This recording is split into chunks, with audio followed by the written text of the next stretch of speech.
पुण्यातील प्रसिद्ध गुडलक कॅफेला टाळे, नेमकं काय घडलं? पुण्यातील गुडलक कॅफे हे चांगलेच प्रसिद्ध आहे. पुण्यामध्ये आल्यानंतर कोणाशी मीटिंग करायची असेल तर लोक पहिल्यांदा गुडलक कॅफेमध्ये जाऊन चहा आणि बन मस्का सोबत मीटिंग करतात. परंतु सोशल मीडियावर व्हायरल झालेल्या एका व्हिडिओमुळे पुण्यातील एफसी रोडवरील कॅफे गुडलकच्या अडचणी वाढल्या आहेत. व्हायरल व्हिडिओमध्ये कॅफेच्या लोकप्रिय बन मस्कामध्ये काचेचे तुकडे आढळून आल्याचे दिसून आले.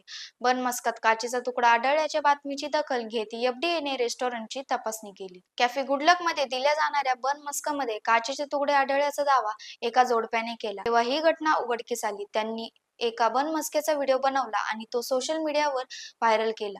त्यानंतर कॅफेच्या तपासणीत एफडीए यांना अनेक त्रुटी आढळल्या. कर्मचाऱ्यांच्या आरोग्य तपासणीचा आणि कॅफेमध्ये पाण्याच्या चाचणीचा कोणताही रेकॉर्ड आढळला नाही, जेणेकरून हे ठिकाण खाण्यासाठी सुरक्षित आहे हे सिद्ध करता येईल. कॅफेच्या स्वयंपाकघरातील टाइल्स तुटलेल्या होत्या, तेथील डस्टबिन पाण्याने भरलेला होता आणि तो उघडा पडला होता. एवढेच नाही तर अन्न ठेवण्यासाठी वापरलेला फ्रीजही खूप घाणेरडा होता.